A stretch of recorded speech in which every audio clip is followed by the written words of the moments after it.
James Faupel is going to talk about formal landscape design with native plants. And this is a topic we get requests frequently from our members and board members. How do we organize these native plants into something that is aesthetically pleasing? So I know James is going to have a wonderful presentation for us this evening. I've had the pleasure of meeting James a couple of times pre-COVID while visiting Missouri, and he has worked for some wonderful botanical gardens, including Missouri Botanical Garden and the Litzinger Road Ecology Center. And that's a 39-acre educational site in St. Louis, Missouri. And that is where James is currently working as the supervisor of restoration ecology. So James has a similar background to mine, starting more in the horticultural field and then transitioning into more restoration work. So I'm not going to talk anymore, and James can also tell us a little bit about himself, but please join me silently in welcoming James this evening. I'll get out of the screen share for you, James. All right. Thank you, Heather. Oh, and I forgot to mention, as James screen shares, we'll be taking questions in the chat box, and at the end of James' presentation, we will moderate those questions. So please hold off from interrupting him during his presentation. We'll take his question or the questions for him at the end. All right. Thank you guys for having me. I am James Faupel. Like Heather said, I've had kind of a back and forth role in using native plants. I've been working with native plants for about 17 years now. And I just love working with them. And I started out straight out of high school, going into construction, and changed my mind of how I wanted to go about my career, and had to start taking night classes in a field that I wanted to move into, something that would be maybe outdoors. And I found horticulture and took night classes for quite a while in that field, and then jumped right into the field of horticulture. I've worked in landscape design in the nursery industry, and then coming here into the botanical garden realm. And so today I'm going to talk about formal native landscape design. We all probably know, being Wild Ones members, that native plants can get out of hand in some cases, some plants over others. My background is here in Missouri, and I know we do have some crossover plants between Minnesota and Missouri, but when you see some of the plants here in my talk, know that it's coming from that perspective. And we can kind of talk about that maybe towards the end if there's questions specifically about species and things like that. So I won't try to delve into species too much, but try to just talk about this as a design as a whole, as a practice. Why is it not person? All right, and I'm not going to focus a lot on why we need to use native plants. I think I'm preaching to the choir on that. Most of you realize some of these things already. Benefit to wildlife. Everybody's heard the Doug Tallamy spiel in this group. Food. If things are eating those native plants, and they're creating shelter, their natural beauty, their resiliency, leading to less cost to us, and that's using less water and chemical, being less harmful to the environment, and then the educational experience for children and for us as adults, very important. And just again, briefly, just kind of going over this, why native plants. It's the beginning of the food web. Back in school, when I went through school, I was shown things like this, the food web, but I was never told, plants were at the base of that food web, but I was never told that it was specifically native plants. That wasn't something that was being taught at an early age when I was growing up. And I'm sure for many of you, the same case. I didn't really start understanding that kind of connection, those systems, until getting into college, and one of my professors that influenced me. And This was a book he wrote for Missouri and Illinois. It would still be a great book if you guys could ever find it online. It's out of print right now. But the Missouri Department of Conservation put this book out when my professor worked for them. His name was Dave Tilka, and he was the St. Louis urban wildlife biologist. And he just, started that passion in me to really focus on native plants in my horticultural career. And that's just one of his phrases that I think is just fantastic. Native plants add spice to life. All right. Now, whenever I usually give this talk in person, I generally ask the audience, looking at this photo, how many plants, like what percentage of the plants in this photo do you think are native? This is at a botanical garden here in St. Louis. And typically I get all kinds of guesses from 60% to 70% to 50%, stuff like that. But rarely do I have people look at this beautiful photo and this beautiful landscape and say that is 100% native plants. But if you were to guess that, that is correct. That is 100% native landscape. That is the Whitmire Wildflower Garden at Shaw Nature Reserve here in St. Louis that I used to work at for the Botanical Garden prior to coming to this location of the Botanical Garden. And it's a fantastic destination should you ever be in the St. Louis area. And here's another shot about, same view about a month later. So these native landscapes can be, really, really attractive. And look intentional, I should say. This is a botanical garden setting, and it is upkept that way. There's staff managing the space. Then you get into something like this, of course. Most people, in the St. Louis area and some of the more rural to suburban areas have lawns just like this.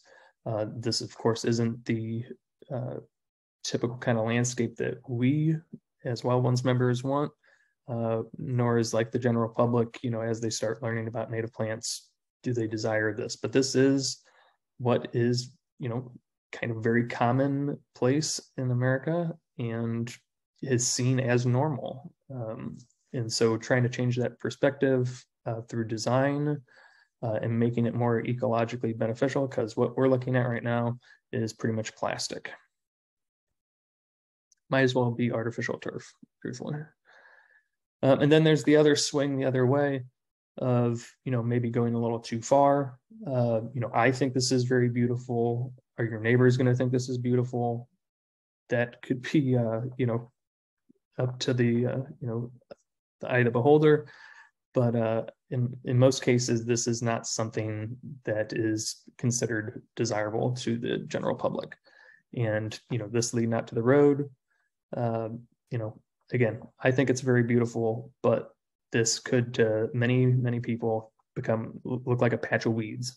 Why aren't they mowing their lawn? So that was an intentional space. But then here in Missouri, we get, many issues, just like many other people across the country, trying to, work with native plants and, coming across hurdles. And these are a couple of the headlines that have popped up in the last few years from people gardening. This first one in St. Peters, Missouri, wasn't even anything to do with native plants. They were just gardening, but they had removed all of their lawn. And so the St. Peters laws had been changed to where you had to have a minimum of 5% lawn mowed turf area, and they had 0. And they did not get grandfathered in, unfortunately. And so this had to go to court. And so that was not even having to do with native plants. It just had to do with the fact that they were gardening and neighbors turned them in because they did not have the lawn requirement for the city. In Maplewood, there was a woman who had kind of just let her lawn actually go, but she did have native plants in there, but there was a lot of weedy plants growing in there that were not native. So there's this balance too of making sure that, we're doing this professionally, doing it with intention and design so that neighbors know that you're gardening, that, that you have intent there. and that it's not just you not mowing your lawn. There's things like this happening nearby us too, passing weed ordinances to where they have to have, I believe in this case it was no broadleaf plants. It had to be grasses and mowed. So it was a kind of backswing to things. So people who were gardening in this area are having to now fight a new law being put in place that's more restrictive than in the past. This one on the right that you see is in Columbia, Missouri, in the center of our state. And that is a gentleman who planted a bunch of native plants purposefully for monarchs out at his curbside in that kind of hell strip that we're all used to. But unfortunately, he's on a corner, so was actually blocking some views. So, you know, taking into account, you know, when you're designing a space, you know, safety issues. So his gardening was actually blocking sight lines for traffic. So again, you know, really looking at this from the design perspective. But there's good things happening too. There's things like this, which could potentially lead to, you know, lessening of restrictions on people using native plants. This specifically had to do with edible gardens. But so Illinois became the second state here recently to enact this right to garden bill. And, you know, now it's kind of starting to create, will other people start doing this? Will other states be able to start taking this on? Because it was people getting in trouble for doing food gardens in their front yard. And so now they're trying to push this the other way. So, you know, mindsets are changing. The more education that we keep on doing with the public, the better. And as Wildlands members, you know, you guys are at the forefront of that, trying to really show the public, you know, what can be done, inviting them into your homes and yards and gardens, and really sharing that information. So, you know, Wildlands is helping push that forward. And then there's even people changing the mindsets of homeowners associations. So really starting to think about, you know, I don't live in a homeowners association. You know, I'm not sure how Minnesota is, if it's more commonplace. In the St. Louis area, it's kind of hit and miss. It looks like somebody's drawing on the screen. Can any of the admins fix that? I'll get on it, James. Thanks. So, you know, there's hope. There's some progress moving forward on a lot of these issues. And we can have garden spaces like this, things that, you know, in this picture, this is all exotic plants, but you could have a home like this. This is a very commonplace type of home in some of the areas of St. Louis County. You know, this kind of house and this kind of yard here. But you could have this same kind of landscape with native plants here in Missouri. In Missouri, we don't have a lot of native evergreens, so that would be about the only thing that we'd have to, you know, try and replace here with exotic plants. I'm not sure if Minnesota's got any difference in that, if you have any small native evergreen shrubs. But this is a landscape and a very typical St. Louis City type landscape. These small houses really crammed in with each other in small little yards. And this is a native landscape here with exotic evergreens as that, you know, kind of focal point for people who are more used to traditional landscaping. And it's going to be something that's green over winter at the base of the house as well. But the rest of it is native plant material. And there, of course, can be the exact opposite. And, you know, this complete success, native gardens getting into the news in the best of senses, becoming like the garden of the year here in St. Louis. I believe it was St. Louis Design Magazine back in 2016. It's a really beautiful native landscape, became their garden of the year. Now, I don't know if I stop sharing and come back in, if those marks will go away, do you think? I'm not sure. You can try it, James. Let me try that and see. It looks like the person with the digital pen is Steve. So if you're making notes, they're showing up on James's slide. Advertising, because I know this race for my seats is going to be within 50 to 100. And Kathy, can you please mute yourself? There we go. All right. All right, so it looks like the marks went away at least. Okay, so back to this. And so, you know, as native plant advocates, you know, we should really think about how our front yards are viewed by all of our neighbors, not just our wild ones. And as, you know, native plants enthusiasts, it's our duty to be the ambassadors for the cause. It's up to us to change the mindset of others through education. And we can do this by still using traditional, more familiar landscaping styles in our front yards, while keeping our side yards and backyards as spaces to kind of, you know, landscape in a more natural style or a more lazy style, if you will. But trying to upkeep that front, you know, to keep up appearances. And here's another shot of the with my wildflower garden that I used to work in. You can, you know, use native plants again in these very traditional styles. Everything you see there is a native plant. And this is early in spring as things are starting to come up and push up out of the ground. All right.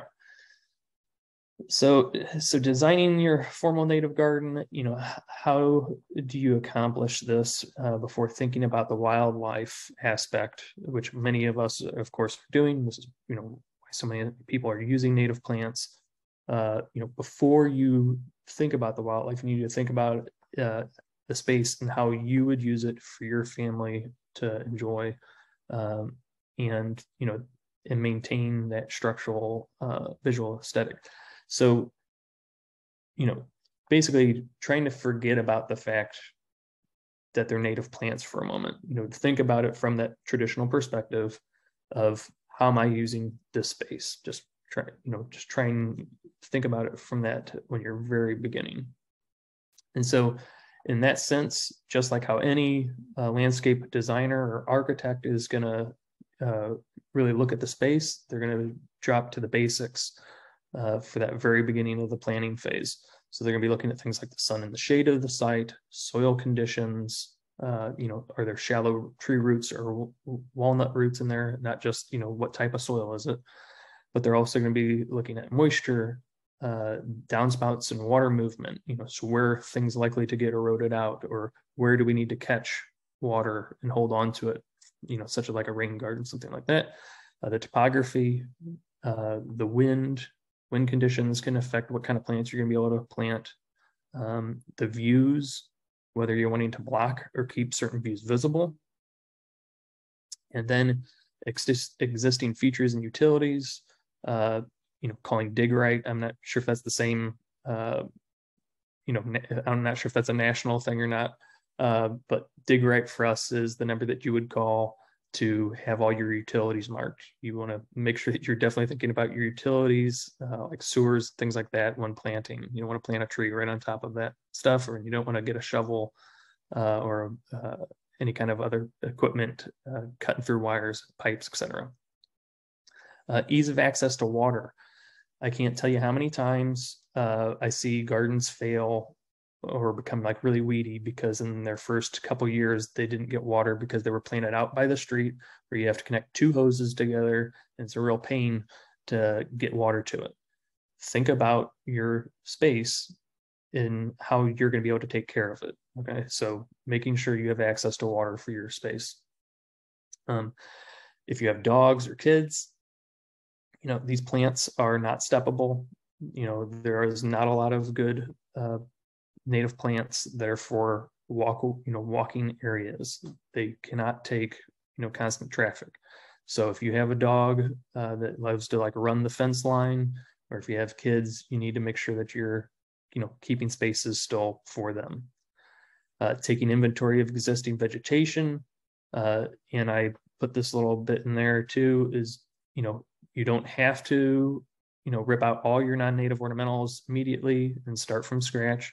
You can slowly fill in gaps as plants die or begin to struggle. If you stop watering, your traditional exotic plants, you may have some of them starting to die off slowly over time, or if, diseases or things take them. So you don't have to always remove everything all at once. Take it slow and, be mindful about how much you can take on. And then removal of invasive exotics.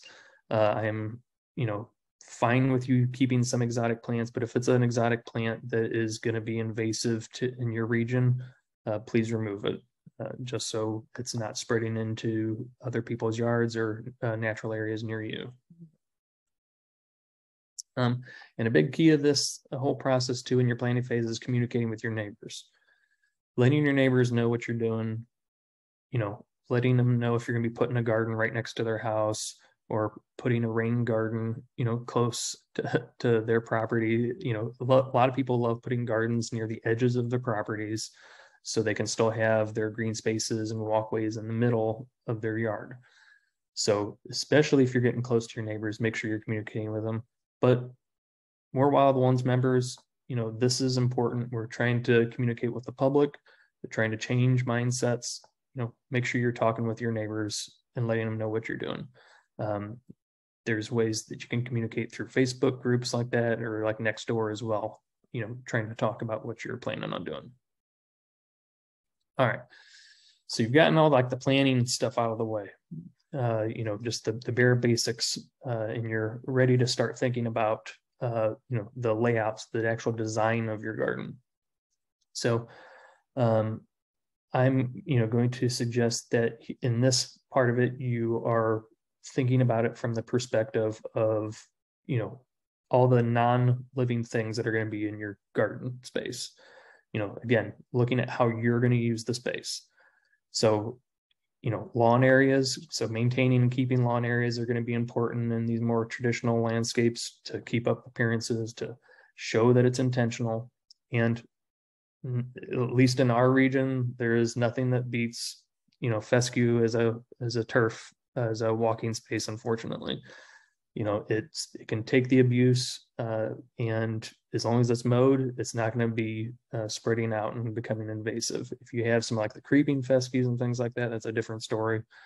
But some of the more traditional lawn grasses that aren't creeping type grasses are what I would recommend, because otherwise they're going to be invading your garden spaces. So going for more of the clumping style lawn grasses. But it's going to show that your beds are intentional by having these green areas bordering your gardens, and it's going to improve the resale value of your home should you, go to sell it with these gardens that you've put in, and making sure that you have longevity of your garden. There's been a lot of Wild Ones members in the St. Louis area that have like removed all their lawn, put in these beautiful native gardens, fantastic looking photo opportunity type gardens. And then they, they get too old and they, want to move into a condo, they want to downsize, something like that. And they sell their house. And sure enough, that stuff just gets mowed down completely because it's just beyond what somebody else can take on.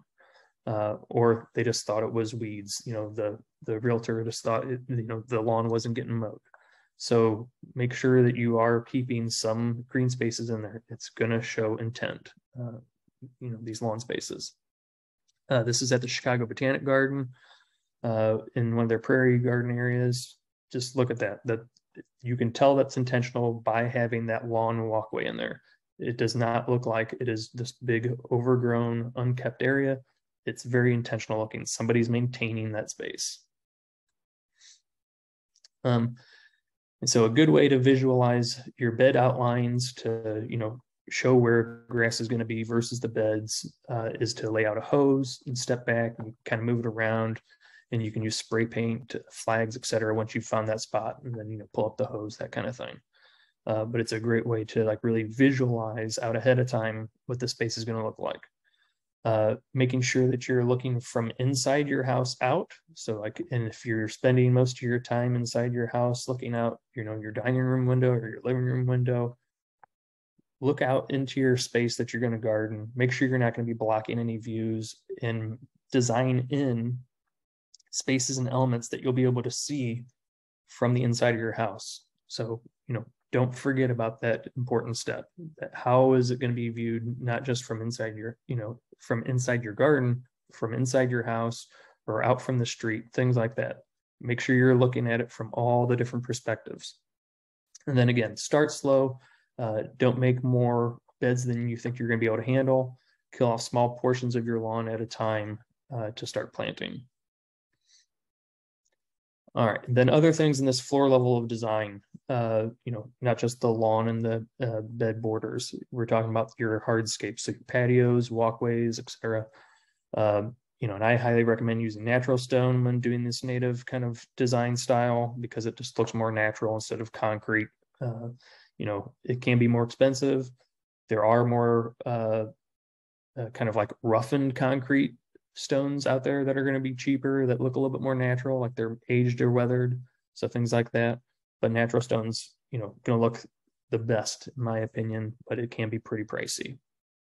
But yeah, so using that for your steppers, your edges, your retaining walls, etc. Water features, this is going to be an important part of this level of the design. So putting this in before you do your plantings, and planting those planting areas.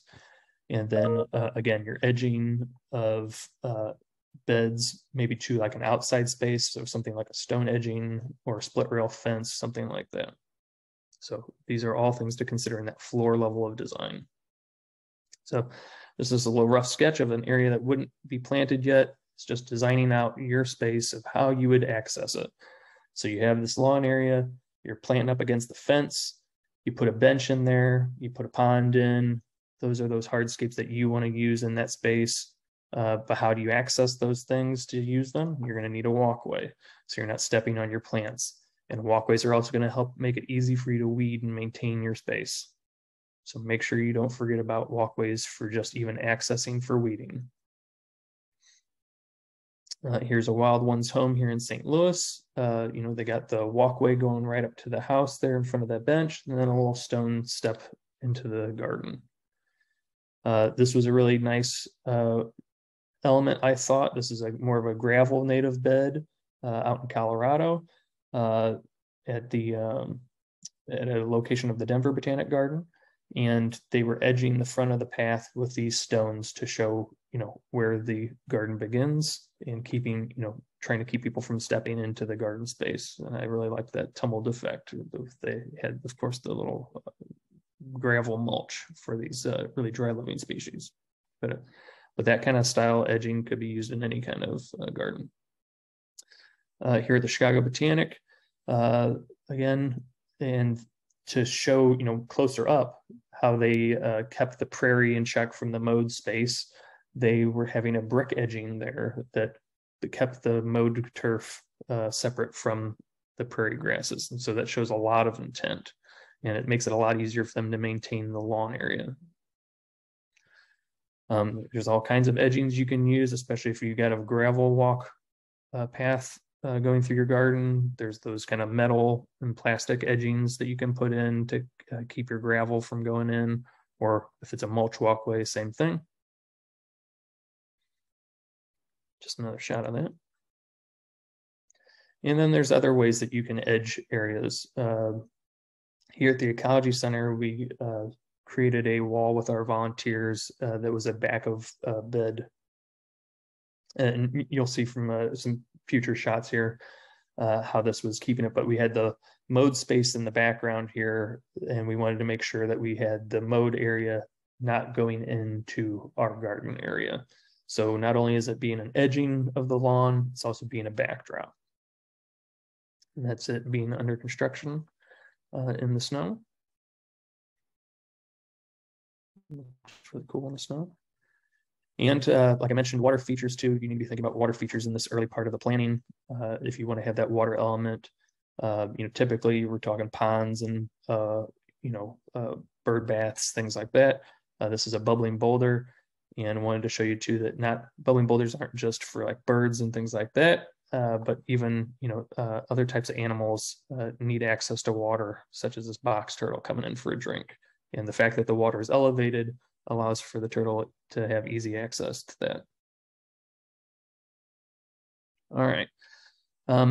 So next, we've talked about this floor level, and that was just to kind of like ease you into how I'm going to talk about designing the rest of this once you get into the plant design. Once you've had that ground level, the floor level of design, I like making this easy for people to relate to, and that is talking about it like from the inside of your house, so like an interior design, if you will, because a lot of our garden spaces are like creating little rooms, and it really works if you start with this kind of intent. And so working it from the ceilings coming down to the ground layer. And so the first thing you'll need to start thinking about is the ceilings of your garden, and then moving down to the walls, which are kind of like the backdrops, and then moving on to the furniture, which is kind of the focus plants. So these things that are going to be drawing in your eyes, such as small trees and shrubs, or like the containers and boulders, or benches and bird baths, things like that. So like these ornamental things that will draw your eye in. And then very last, the thing you'll want to design in is the decor. So like that's going to be your perennials, grasses, sedges, ferns, and annuals. And unfortunately, how most people go about designing their yard or their garden is they'll fall in love with native plants, and they'll start buying a whole bunch of these plants and spread them all over the place without any kind of design. And then they'll go from there and maybe like kind of back design from that. Those types of plants are going to be the last things you want to design in. You want to design in all the other features of your garden first. And so, so stick with me on this. We'll kind of go from each one here. But again, like ceilings, we don't really need to talk about that much, but that's going to be your canopy. So if you have trees or if you don't, if you're planning on planting trees in your space because you don't already, know that your garden's going to change over time because of the shade that's going to create. So that shade level and the leaves that they drop, the roots that they have, that's of course going to affect everything in your garden. So taking into account to your ceilings. And so if you don't already have a ceiling in there and you're planning on putting it in, know that your garden's going to drastically change over time, and you need to account for that in your designing. All right. So then hopping into walls, which is that next part of that. So this is going to be your backdrop. So this could be native shrubs. So if you're going to be putting in, lower, smaller trees, if you're going to be putting in any kind of fencing, it's the back of, backing up to your house, things like that. Those are the walls of your garden. Here in this shot, this is a big hedge, an evergreen hedge behind it, the garden. And so that is its backdrop. So taking into consideration, where these walls are before doing your design work, because you may actually want to put things in to wall off areas and create small spaces or rooms in your garden area. Big traditional gardens, if you go to botanical garden, things like that, lots of garden spaces are broken up in rooms and they'll have backdrops. So if you want to have that kind of traditional look, a lot of times that requires having some kind of, formalized backdrop. So something to consider. And these can be not always, at eye level or above eye level type walls. They can be smaller things like hedges, like these blue stars here on the left, or the yellow baptisias here on the right, or native shrubs like this black chokeberry, or things like this hydrangea, this nice big long hedge of our native hydrangea arborescens. And notice that it's kind of doing double duty. It's kind of walling off a whole nother space to the left where there's trees above it. And it's also being the boundary of this walking space and the garden off to the right.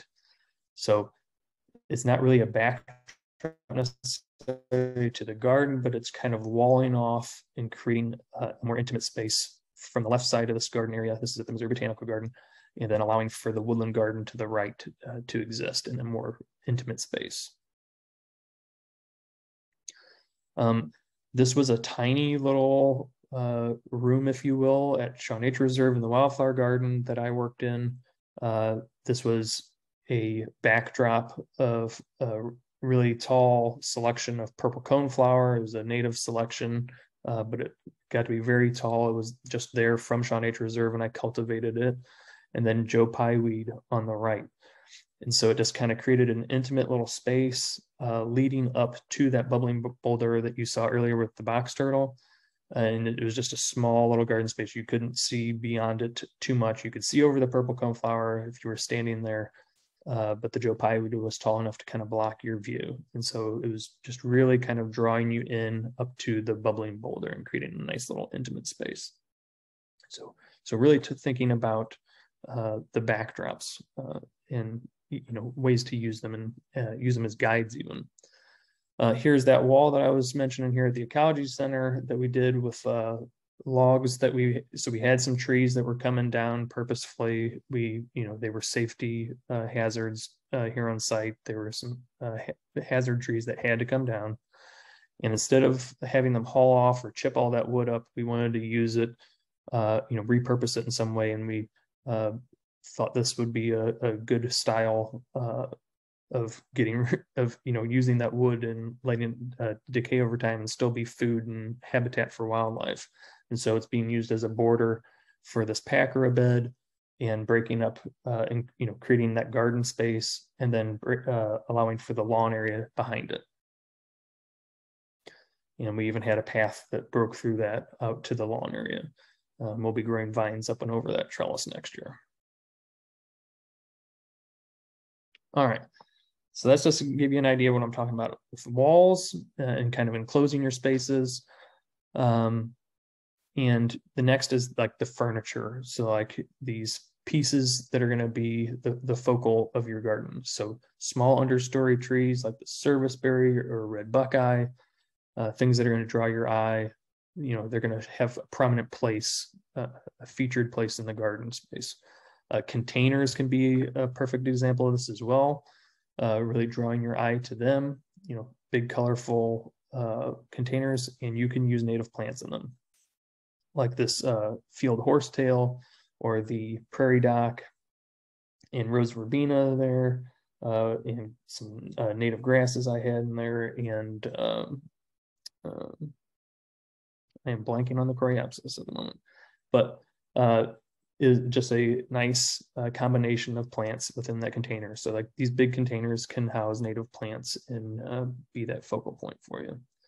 And there's lots of nice shrubs too. I'm not sure if leatherwood, this is Dirca palustris, is native up into Minnesota. I think it's more of a central Midwest shrub, but it's got this nice formal tight growth habit, and it's a great focal plant in the garden. Whereas a lot of shrubs can kind of be a little bit bigger and unruly.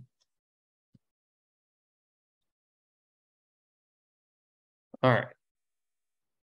So hopefully everybody's following that along. So like, again, starting with the bare basics of that kind of floor level design, then looking at the ceilings, the walls, and then the furniture.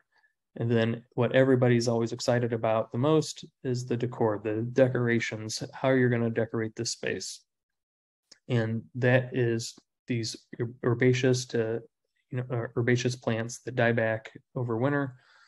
And we can have very formal, nice looking spaces using these. They don't have to look wild and unintentional. They can look very intentional, like this space here, using just a nice combination of a lot of very small, short native perennials, things like that.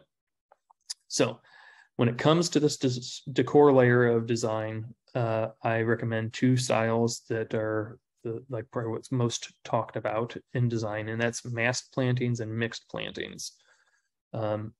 And we will kind of break into those in just a second here. But just some other design tips that a lot of landscapers, landscape designers and architects use when it comes to this part of the design is using odd numbers of plants. It looks more natural to the eye rather than using evens. using featured plants that kind of carry throughout the beds, that kind of walk with you. So making sure that, you know, having one species of plant that maybe is within like all of your garden spaces, you know, that kind of, you know, featured all the way throughout. Alternating textures is very important. And then timing good contrasting colors or similar colors to your garden spaces. And then stair-stepping planting heights towards the back of the bed. What I mean by that is like the short plants in the front, especially if you have a backdrop. So if you, you know, have a space that has a wall, some type of wall level of design, you're going to have those short plants in the front, stepping up to medium size to the taller plants in back. And then you have the wall. That's going to look very intentional instead of having all these varying heights, you know, kind of chaotically through your garden space. It's a very traditional design style. If you were to have an area that was, you know, with no kind of wall, it was, you were able to like just view completely over, like an island bed, something like that, you would want to have your tallest plants in the middle of the bed. All right. And I mentioned color combos. I'll kind of go through this quickly because I have a lot of slides on this. But if hopefully you're familiar with the color wheel, this is just very important when designing in this level of plants, this herbaceous level of plants. So if you want to have that botanical garden feel to it, you're going to want to have some intentionally designed in plants. Now, a lot of the combinations I'm about to show you are going to be things that are blooming at the same time here in St. Louis, Missouri. I know a lot of these plants are going to be crossovers with Minnesota, but unfortunately, I know you guys have shorter seasons than us, so you're going to have a different alignment. And so that's going to be, you know, something that you're going to really want to heavily research on your part. So don't take for granted what you're seeing in the photos as good combos for your region. These are just good combos here in St. Louis. But, and again, wanted to show you the color wheel here, that the opposing colors are the ones that you're going to want to have that are, you know, going to be great color combos. So those are complementary colors. And so then your primary colors, of course, red, yellow, and blue are going to go good together. And then the secondary colors of orange, green, and violet go good together. So remember, trying to cross that color wheel is going to be the important part here. And so one of the most common, of course, color combinations in our native flora is going to be yellows and purples. And they look fantastic together, but trying to find those plants that are blooming at the same time, that are maybe going to be the same height, and are going to be great in the same kind of growing conditions for you is going to be what's very important. So things like you see here, the purple coneflowers and the black-eyed Susans, you know, they bloom at the same time here in St. Louis, so they're great together. And that's in the upper left corner. And so that lower right corner there is the gray-hooded coneflower and bee balm, another great combo here in St. Louis. They time up perfectly, and they're about the same height, and they're both prairie plants. So again, trying to find these plants that are going to be perfect for your situation where you're growing. So you will have to do research to really, you know, find out this. Another great combo that, excuse me, I don't think gets used often enough are going to be the whites and pinks, and the whites or purples. You know, we have a lot of white native plants, but they go great with each other and contrast quite well. They're both, you know, of course, you know, lighter in color. So not maybe some of the like really dark purples, but the lighter purples will go good with it. Again, here's just some more great combos of those colors here in St. Louis.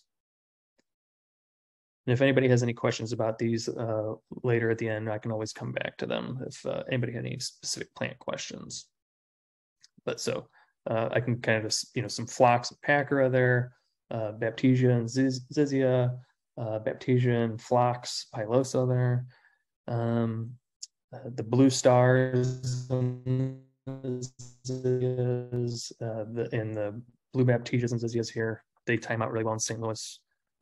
It's the Coreopsis and the large flowered penstemons, yeah, just some really great combos that can time out really well. So really trying to place these together.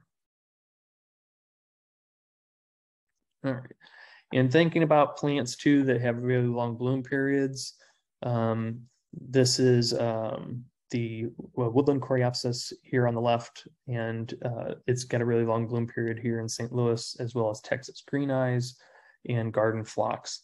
All three bloom for a really long period of the growing season, as well as Rose Verbena. It's also a really great long season bloomer. And trying to like get those into combos with each other can work out really well. And some more bluish flowers. Of course, we don't have like really true blue flowers, but these are, you know, just types of purple that are really pushing towards that edge of blue. Work still really well with yellow as well. And these are all more wet-loving species here in these pictures. So again, trying to find species that can time out well and work in the same conditions. All right, so hopping back to these styles I was mentioning. So the mixed plantings and the mass plantings. So for the mixed plantings, it's when you are really spreading out your plants, and you may want to keep you know, your combinations to still a small quantity, like in this picture here. I believe there's like 1, 2, 3, 4, 5, 6 species designed into this garden space, and it's just spread out and about, and they're intermixed with each other, but there's still some intent. Some of these are still spaced somewhat close to each other in the same areas of the garden space, but you know, so there's still some cohesiveness to it, but it is spread out and mixed in with each other. But in this case, you know, still clumping them together in small little groups. So you'll have a bigger push of color within each of these little spaces. And so over time, this will just kind of fill in, and it'll look like a very, you know, more naturalized mixed planting.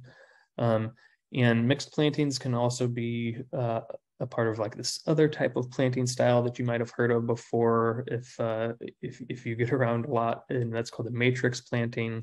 And I'll kind of come back to that here in just a little bit with a photo specifically covering that. So mixed plantings can look, you know, again, very natural, but still quite formal if done well. You know, here in this picture, you can see that all the purple coneflower are kind of clustered and planted within just this space of the garden, but they are intermixed with other species.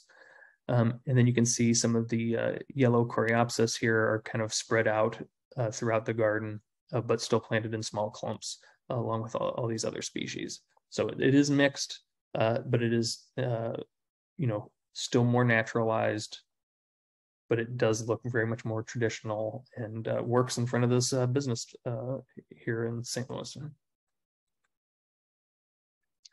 Same here. This is a little bit more loose mixed planting. You see that the purple coneflowers are kind of spaced around throughout the garden in these clumps.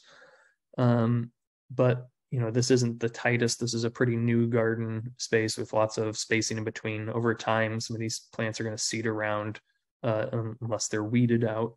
But this is kind of a mixed style garden. These plants aren't planted in big, large masses, small little clumps. This effect, especially if it's in a more open, sunny area, you know, can look more like a prairie or what somebody might call a meadow. And, you know, it's going to be, again, that more naturalized style to where it would look like something that you might come across in the wild, right? And so this is a very naturalized style planting with plants still, you know, spread out and about. Some of these same species spread out throughout the garden in different spots. The coneflowers spread out in small areas, but if allowed to go, it can become quite wild looking, like this space. This planting originally started out as a kind of a mixed bed, and then was just never kept in check and became a very prairie-like planting. But you can still see the remnants of that original intent, seeing some of these coreopsis here in their small little clusters. but lots of plants have been allowed to fill in. There's no mulching in this area. There's no longer this kind of clustered planting. It was allowed to become a much more naturalized garden space. If you're familiar with the Lurie Garden in Chicago, this is a very naturalized garden space, but looks very traditional.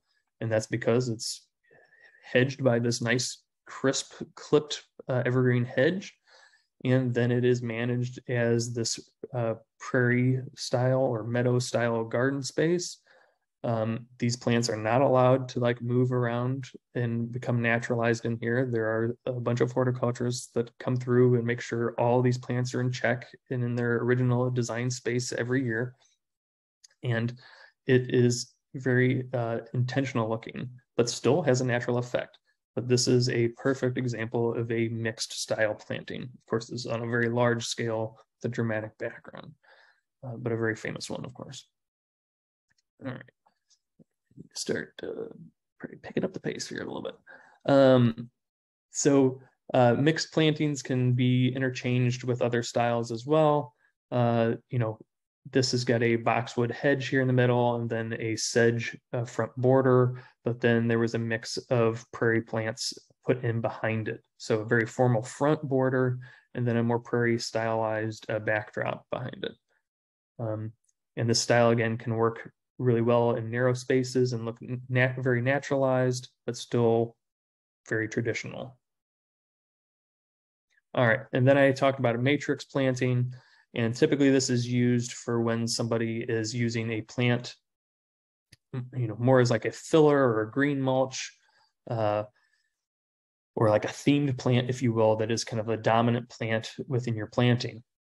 It still makes it look very naturalized, and in this case, it's prairie dropseed, and it's spread up and down this hillside here, and then interplanted with purple coneflower, butterfly milkweed, and some other perennials here. But the dominant plant is this kind of green plant that's going to help add that texture for overwinter and just fill in the space and act as that kind of green mulch in between all your other perennial plants that are like the flowering species. So that term matrix planting, while it's still kind of like a big mass planting, it has this kind of mixed planting spread throughout it. So that, if you ever hear that term, that's what that is generally being used for.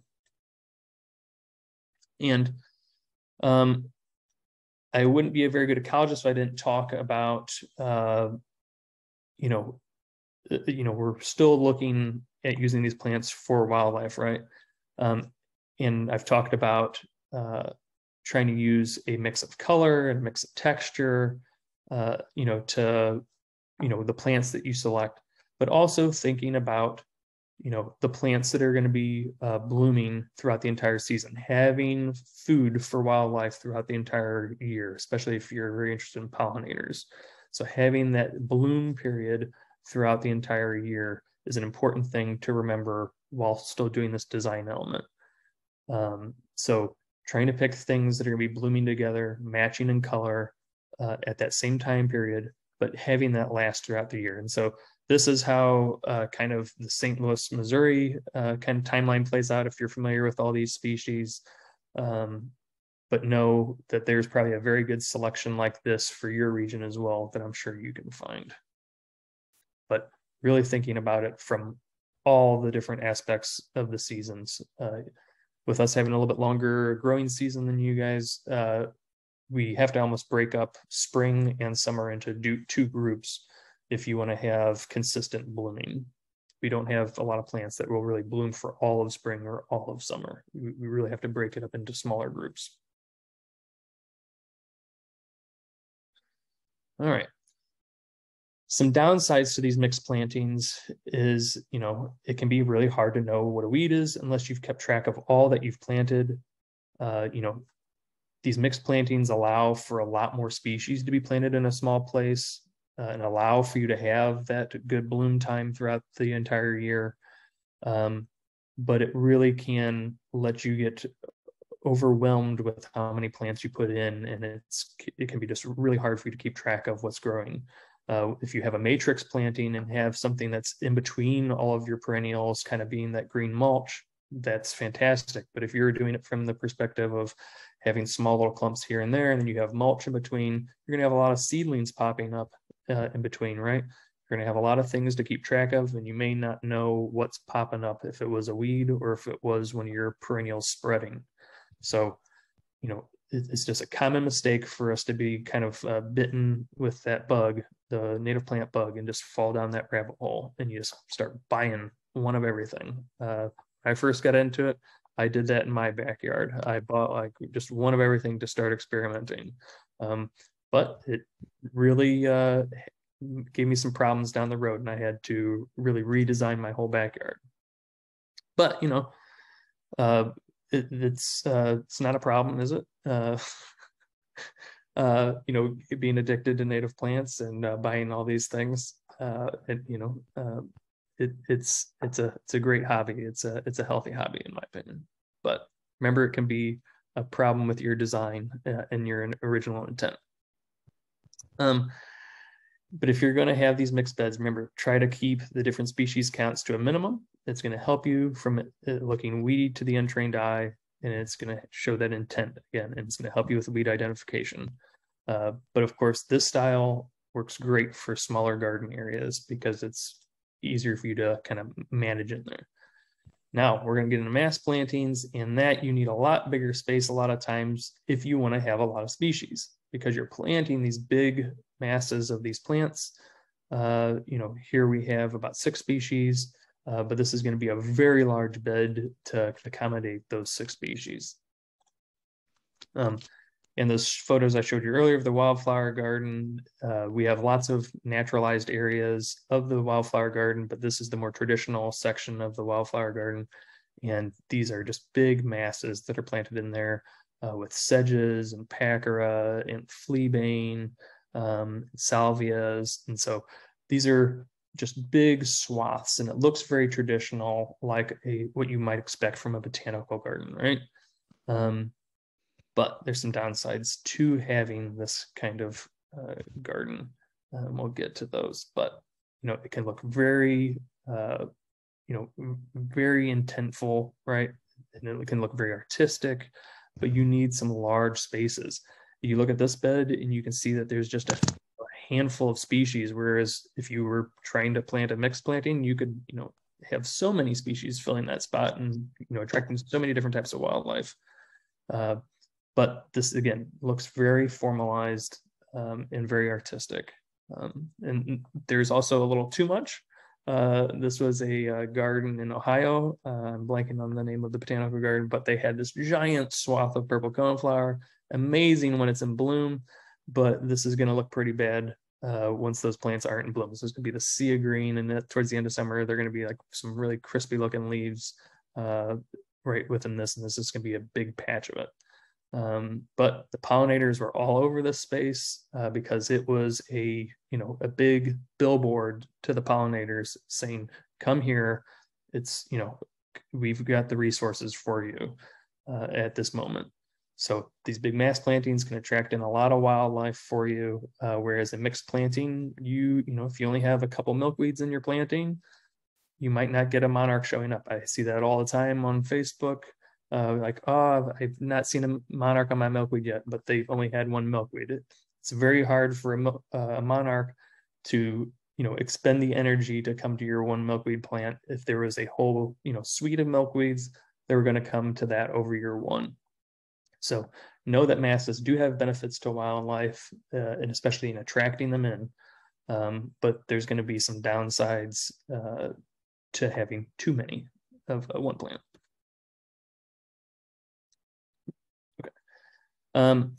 This is another example of a big mass planting of Coreopsis, lanceolata, some Tradescantia subaspera here, with a prairie dock behind it, and a pycnanthemum, a backdrop to that. So big mass plantings, very showy, but again, they it'll be one space with a lot of color at once, and then a lot of green for the rest of the year. So make sure you're trying to find that sweet spot of the size of your planting. Texture is a very important part when it comes to mass plantings. So having these contrasting textures against each other. So having a larger leaf of something like a heuchera against these sedges is a just an important thing to remember when designing the placement of your masses, trying to contrast the plants from each other. And again, thinking about bloom times and colors and having those time out is very important as well.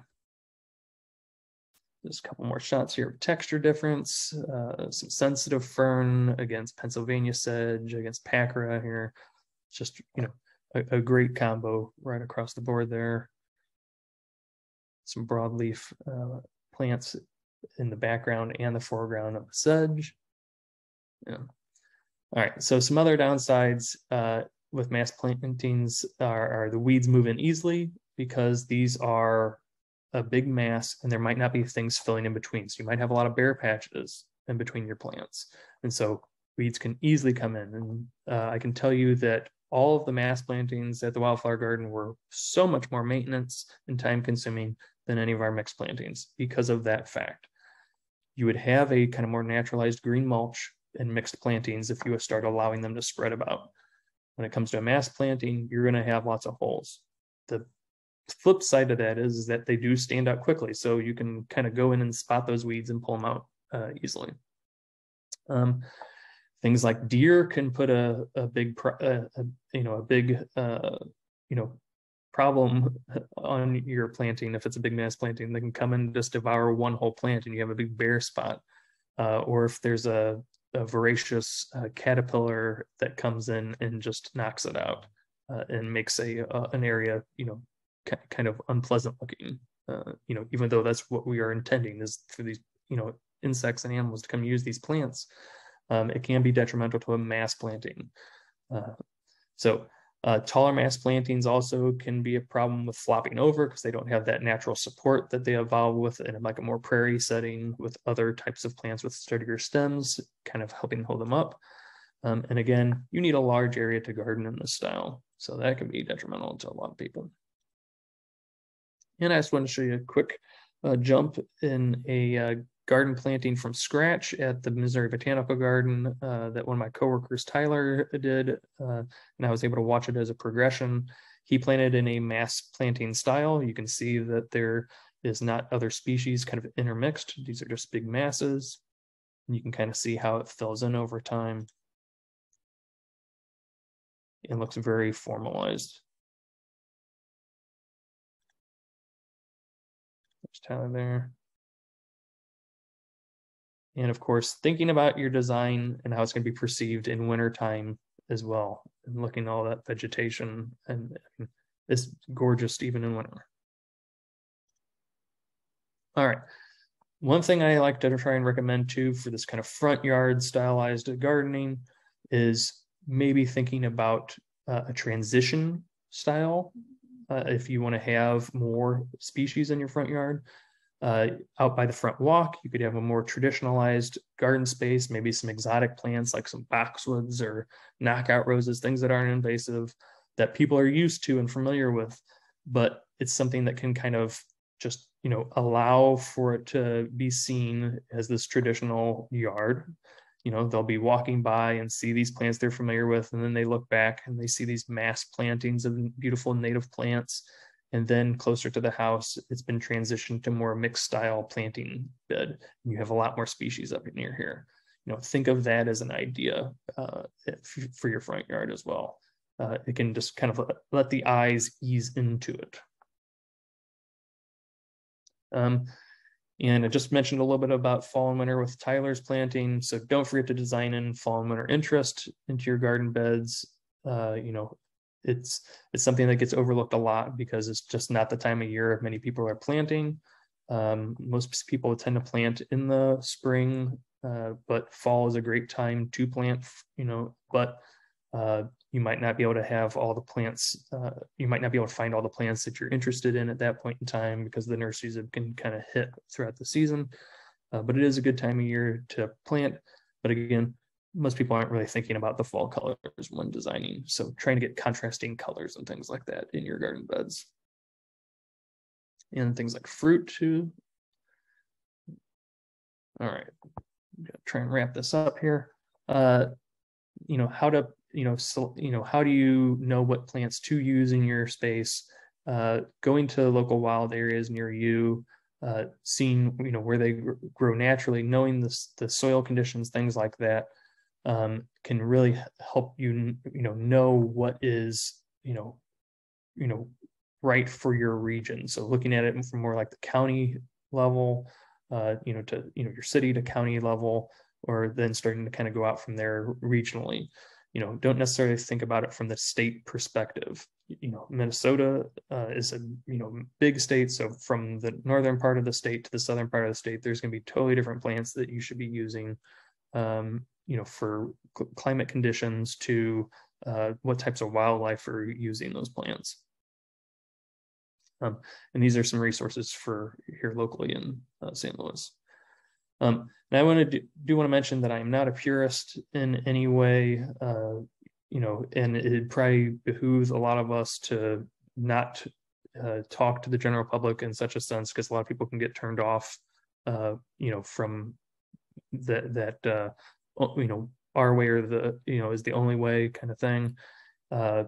Truthfully, there's been research done by like Doug Talmey's partners on native plants, and knowing like what's this good kind of swinging point, and about 75 to 70% of plants is what they've been finding is good for be able to support certain types of birds, and with the insect populations that are provided by these native plants, that are supported by the native plants. So making sure that you have a good mix of natives, but know that you can still have some of your exotic plants. I have about 75% in my yard. I've still got my hostas there in the backdrop. You can see just a tiny bit of these big giant blue hostas. And I've got a variegated Chinese dogwood that's non-invasive in our area. And it's variegated, so it barely grows anyhow. But no, again, don't use invasive species, but you can still use some exotic plants. But it is a good thing to remember when talking to the public. And the Lurie garden that I was mentioning earlier, it's about 75% native plants that are used in that garden space, and still, a very attractive garden, one of the most world-renowned gardens now in the U.S. It's constantly talked about in other countries, and it is primarily native plants here. So remember, you can do this and have the exotic plants too. Just try to kind of remember these kind of numbers when speaking to people about it. So it's trying to get them to be primarily native plants. I'm going to skip over a bunch of this real quick, because I had some videos and things on this, but I know I'm running short on time. But cultivars are okay to use as long as the flowers and foliage haven't been really, changed from the original species, such as like dwarf cultivars. If it's just a dwarfed plant, it's probably not going to have flowers or leaves that have been really drastically changed from the original plant. And trying to get as locally ecotype as plants as you can. And that means plants sourced as close to home as possible. And you can talk to the local nurseries that you have and find out that kind of information of where they're sourcing their plant material. And this is an example of the leaf color change. This is our native redbud. This is a yellow variety and a purple variety. Are these things going to support things that would typically eat redbud leaves? The research is showing that insects do not find this attractive to eat. So these things where it's had the foliage has lost its greenery and it's been changed to these more attractive colors to our eyes, it's not as attractive to insects. And then there are native plants like our native hydrangea that are very attractive to pollinators that have been changed up a lot, such as these hydrangeas here, and they're not as attractive. The flowers have been totally removed or hidden underneath these false flowers that are showier to us, and not as used by pollinators now. All right. Things like the purple coneflower is a common one too, where they've had these big pom-pom ones, not useful at all to insects and pollinators. And then you can see the leaf cutter beyond the native species right behind it. All right. And then a quick bit on maintenance.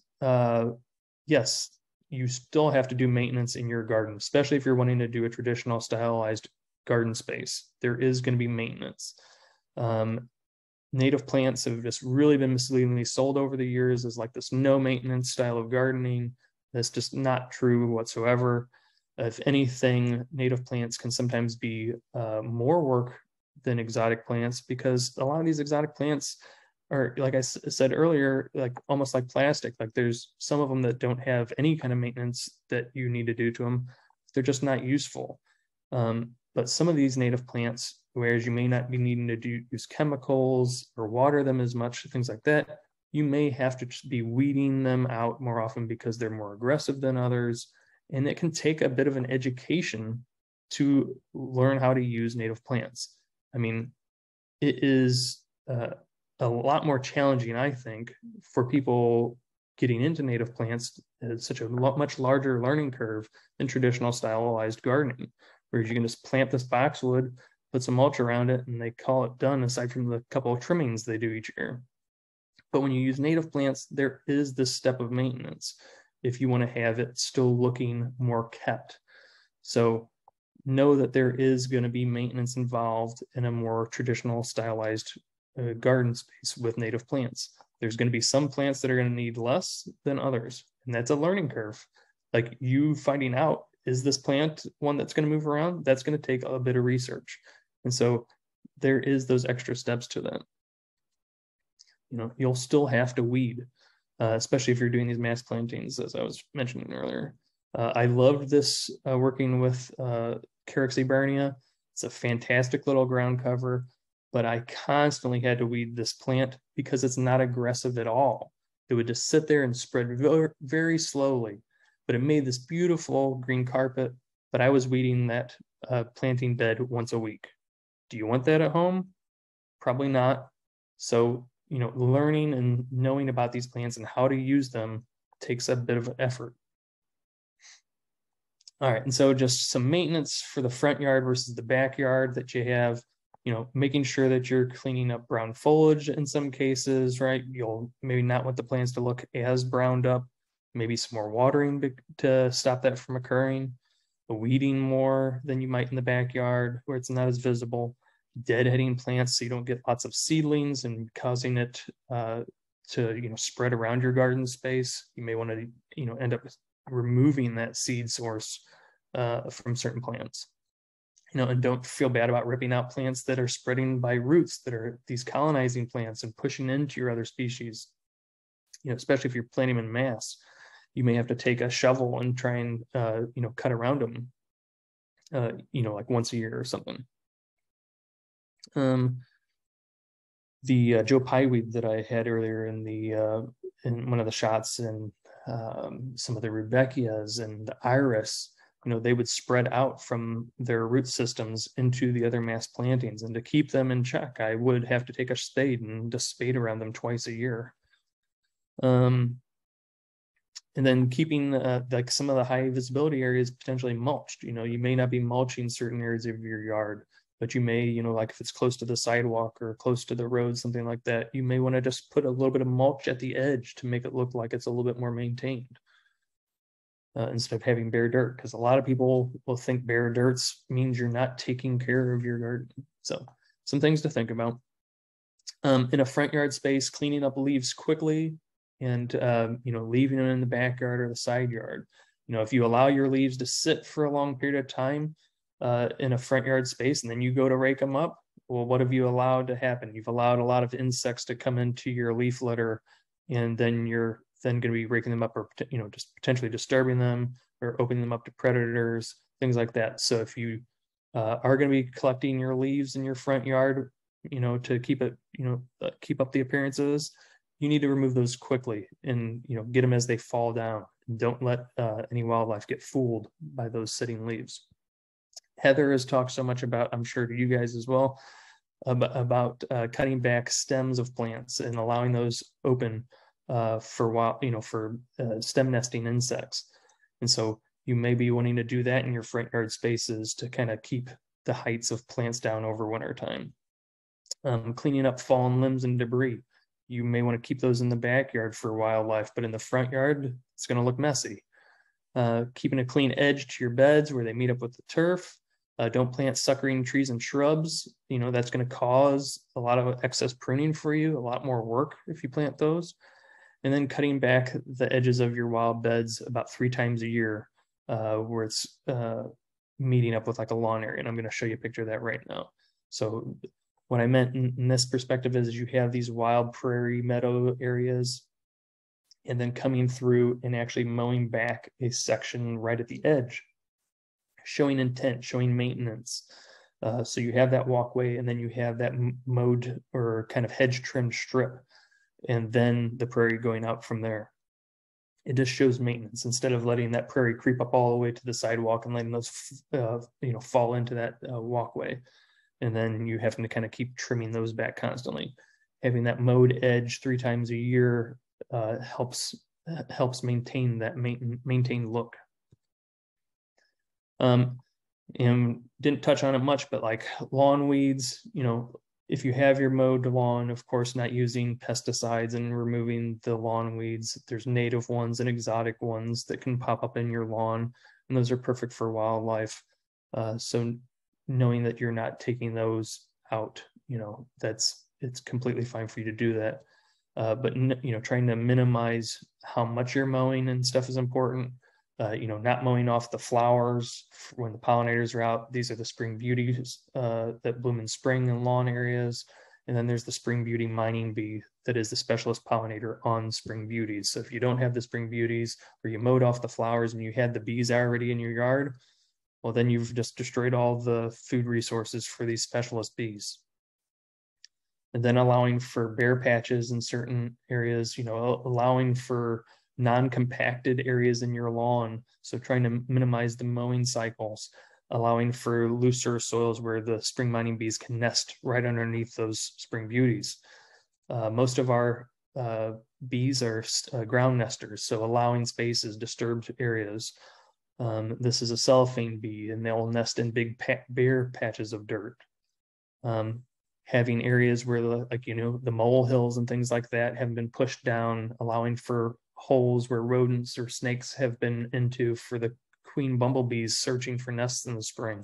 They need pre-existing holes. So making sure you're not filling those in and compacting those back down. Leaf litter, it's important to keep it around. So trying to keep it in the backyard, side yard, etc. So you can have insects that need the standing vegetation or the standing leaf litter over winter to survive through the cold temperatures. Putting signage out is incredibly important for this communication process as well. If you're leaving the leaves out in certain areas, things like that, make sure you're putting signs out to communicate it. Again, talking about like Heather's method of recommending that we cut stems down on plants. You can do that ornamentally. This is a style I did at the Wildflower Garden where I cut the stems back to expose their open piths to insects, but I did it in these like wavy features, so it definitely looked more intentional. And some examples of the bees in the nests. This is a Monarda stem there that Heather had taken a picture of. And I did want to show you this video at least. This is another reason why we need to leave the stems up for wildlife, not just for the things nesting in there, but some things are going to actually eat the things in the stems too. Birds need food over winter when things are scarce, so they'll be tearing into your stems where the larvae are. Leaving down logs where you can, but that's probably not going to be in the front yard. That would be something in the backyard, because things like wood nesting bees and beetles and things that are going to come and eat these things, they're not going to be there without the things being left. You're not going to want to leave dead standing trees in your front yard, but in the backyard or the side yard perhaps, or in a wild area near your house, like if you're house has a wooded property, leaving stuff like that for wildlife where you can, because there's things that need standing wood to survive. You know, bluebirds didn't always live in bluebird houses. And things are going to go in and eat the insects that are eating this decaying wood and plant material. And things are going to be trying to survive in, you know, where wood has been left on trees, flaking off, things like that. And I can't stress enough too of, you know, not using pesticides on our native plants. It's a very important step.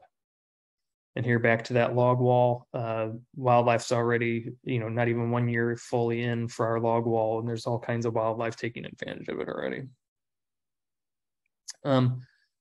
This just saying, you know, you might have to water plants occasionally if you want to try and keep up appearances. You know, if you have a front yard and it's starting to brown up, you might need to do extra watering. Your backyard, let the native plants brown up. They can handle it. That's what they've adapted to. But to keep it nicer looking in the front, you may need to do supplemental watering. And just other things to think about. Planting under trees is going to allow for more things to come in. You know, you're going to have more weeds. You're going to have berry seeds, things like that from the birds depositing, you know, things from above, a fence line, things like that. And to always remember that our plants are meant to be eaten. So you just have to plant enough for everyone to enjoy, you know, especially for those caterpillars and even the rabbits. And what's success kind of looking like within these spaces here in St. Louis? You know, how are we saying, you know, that these garden spaces that are looking nice, that are, you know, formally gardened, how are they being successful? Well, one of our Wild One members here in St. Louis has a 1/4-acre lot in the city of St. Louis. So it's a small little lot, and it's landscaped robustly with 300 species of plants. That's going to be a lot to keep track of. But Dawn Weber's yard attracts and supports an approximately 100 plus species of birds, 400 plus species or 40 plus species of butterflies, 30 plus species of bees, and 14 species of odonata. That's the dragonflies and damselflies. So you can be successful with these kind of plantings. And, you know, again, how do you kind of measure all these things? You know, how do you measure success in your yard? These are just a few key points here. You know, of course, seeing things eating the plants. Do you have a plentiful floral diversity with these blooms that are, you know, going across the seasons? Are you seeing reproduction and predation? You know, are you seeing a recorded diversity of the native species? You know, are you having your yard becoming an educational tool?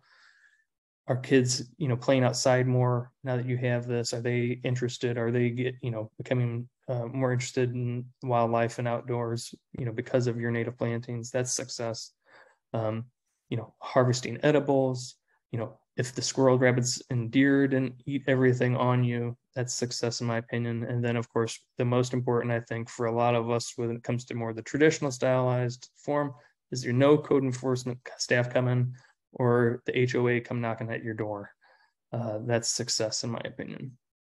And these are some resources for closer to home here for helping you out. You know, some of you in Minnesota may find this potentially interesting, but there's a free PDF for landscape. If you type in landscaping with native plants, Missouri Botanical Garden PDF, you'll come up with this document here. And it's a lot of the native plants and bloom times, things like that for things here in Missouri, but it may be useful to you guys there, as well as some of these other documents that they have available that are free to download in PDF form. Our Missouri Wildflowers Nursery catalog here in Missouri, it is a great resource outside of just showing what plants they carry. It also has a lot of information about how aggressive plants are and how well they are in a more formal, traditionalized kind of garden space. They have a 4-star rating system for all the native plants in their catalog, allowing for you to really know what's going to be a nice plant to plant in the front yard space. And then I wanted to give a friend of mine a little shout out for a book that's coming out. Benjamin Voigt, his new book, Prairie Up, is going to be coming out in January. And I've gotten to read his pre-release of it, no pictures, and it is going to cover a lot of the stuff that I just talked about, kind of more in depth, and really help you with designing a more traditional stylized garden space with native plants. And just a very helpful book for anybody really looking at these perspectives. It's going to be a great book to recommend to people for garden design, and that comes out in January. And so that's my talk. Thank you for letting me come and present to you guys. If you want to get a hold of me, that's my email, or you can follow me through Instagram or Facebook. I'm active on Instagram, sharing information about native plants a lot. Facebook, not as much, but you can friend me on there. But I do post in different groups on Facebook, from time to time as well. But yeah, that is it. And thank you again for having me. Thanks, James. We do have some questions.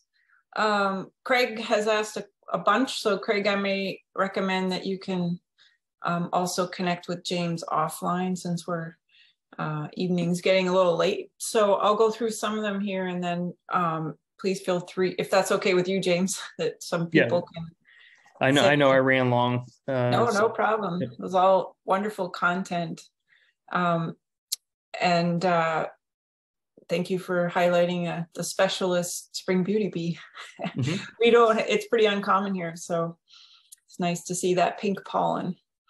Emily, back to the images you had with the bubbling rock and the turtle, and then the sort of back view of that. She was wondering what the plant was bordering the walkway in that photo.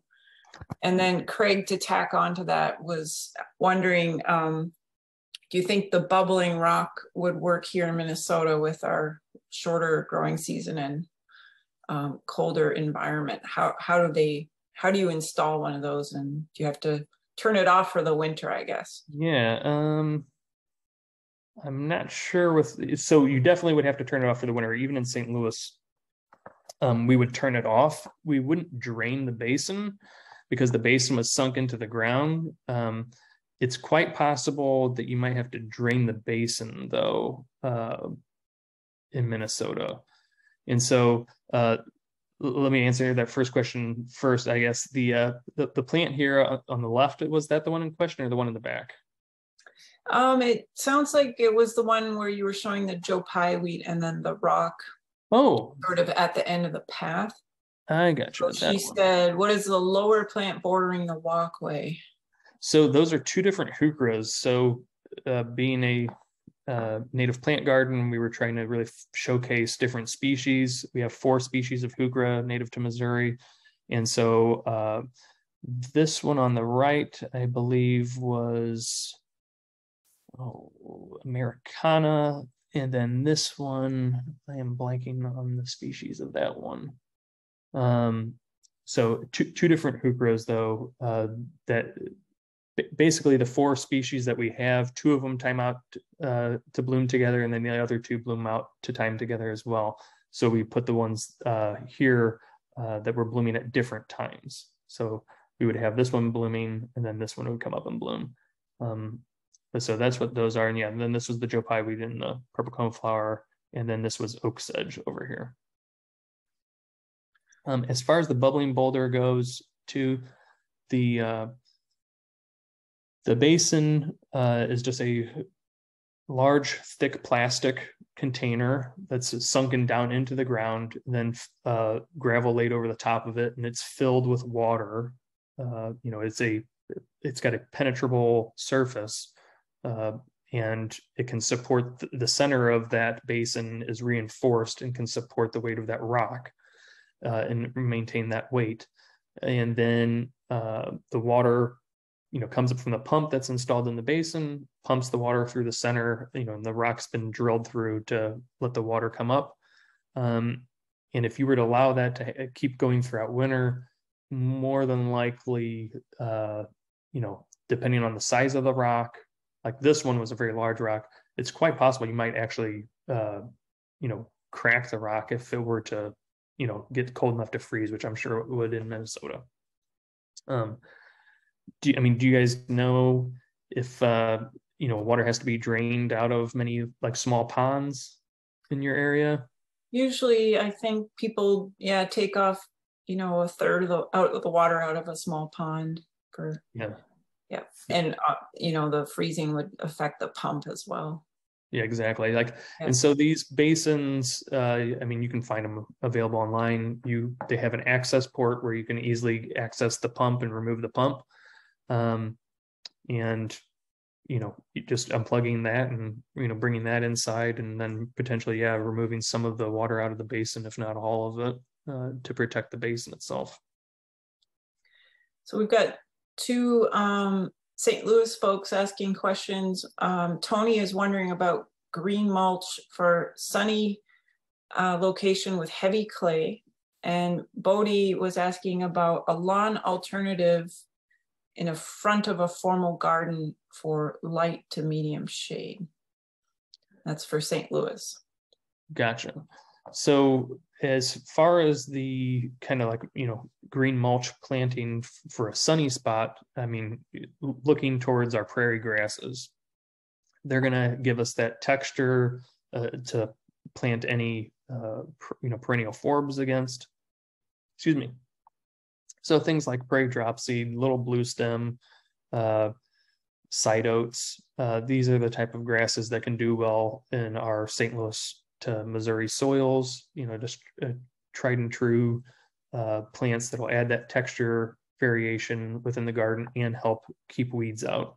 The thing is you want to plant those kind of spread out, allowing spaces in between them to plant your other plants, but then over time allowing them to reseed in the bare spaces so you maintain that kind of green mulch layer. If you're having to still go back in and weed a lot in between plants or throw mulch down in between your plants, your green mulch or this matrix planting is not doing its job. So those are the types of plants that I would recommend for like a sunnier position. And those are going to be shorter stature grasses that are better for garden space versus our taller prairie grasses. When it comes to lawn alternatives, again, turf grass, our turf fescues are, pretty hard to beat. If you wanted to do, in Missouri, one of the turf alternatives that people talk about is, if it needs to be a steppable one, I guess is another question. But buffalo grass gets tossed around a lot. That's not going to work in a shady spot. It has to be well drained and completely sunny for buffalo grass to work. And in the St. Louis side of the state, buffalo grass isn't even native. So it's not something you should even be using around here because we got a lot more precipitation on this side of the state. Now sedges, like you can see in the picture, like oak sedge or that Carex eburnia that I was showing you earlier, that's the cedar sedge that all the weeds were growing in. Those things are great for like a turf alternative to like the front of a bed if it's going to be an area that's not getting stepped on. But most of our plants just can't tolerate stepping. But it is going to be a great plant to kind of edge the front of a bed, to be really low, to kind of fill in over time. But no, you're probably going to have to weed inside some of those plants unless it's a more aggressive sedge like Pennsylvania sedge. But that can be a little bit taller than these small little clumpers. Great. I think I'll just finish off with one more question. And if you want to show your last slide again, James, with your email, and people can follow up. Nicole was asking, Pete Odoff made some lists of which plants spread, which have long-term interest, etc. Do you have lists or resources similar specifically to Midwest native plants? I'm planting acres upon acres of native gardens over the next 2 years. So that would be very helpful. Gotcha. So I personally do not have any lists like that. Maybe one day putting out something, more professional like that. But there's just a lot of great resources that already exist, in my opinion. And truthfully, I know that there's not a lot of great resources for what we even talked about tonight, landscape design with native plants, this more traditional one. But the fact that Benjamin put out that book, Prairie Up, I mean, it's almost like not necessary. It's a really good book. It's going to cover a lot of those design concepts. But when it comes to plant selection, I mean, there really is a lot of great resources out there already. If you're around Missouri or the surrounding states, Grow Native is an incredible resource. I guess I kind of flashed over that, unfortunately, a little too quickly. Grownative.org, if you're in like the lower Midwest area, is a great resource for finding out about native plants. And they have this native plant picker, if you will. And let me actually blow this back up.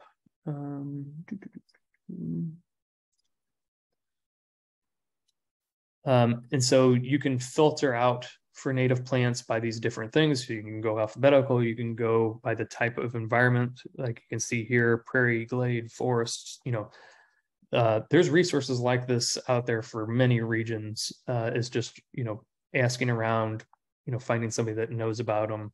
But this is a great one for our region, for Missouri and the surrounding areas. And the National Wildlife Federation, Native Plant Finder. I've not used it a lot myself, but I know this one gets touted a lot for across the whole country by zip code. So you just enter in your zip code and it'll show you native plants, sometimes only down to like the genus level. But it also has species that are native to your area as well. It may not be the most comprehensive list, but it's going to be a good starting place. And then, of course, like looking at your local nurseries, like here in Missouri, Missouri Wildflowers Nursery, like their catalog. I mean, any list I came up with, like Missouri Wildflower Nursery, it's already got that information. It's like trying to recreate the wheel when it's not necessary. So just trying to find what resources are available to you. And truthfully, the nurseries are a really great resource for that, because they're the ones that are going to have the plants that you can actually get. Even if I came up with a list, I might be putting plants on there that you might not even be able to find commercially, and you might have to go try and collect seeds yourself. So nurseries are, your regional nurseries that collect locally are a great resource. All right. Thanks, James. I think we should probably wrap up, and our Wild Ones Minnesota chapters has a listing of all the native plant nurseries in Minnesota and Western Wisconsin, and you can find that on our website. On behalf of the Big River, Big Woods and Prairie Edge chapter of Wild Ones, thank you so much, James. That was a fantastic presentation. Lots of great comments in the chat. Thanking you for all the wonderful information. Yeah, you bet. All right. So thank you everybody for joining. Join us next month and for either or both chapter programs. And we look forward to seeing you soon.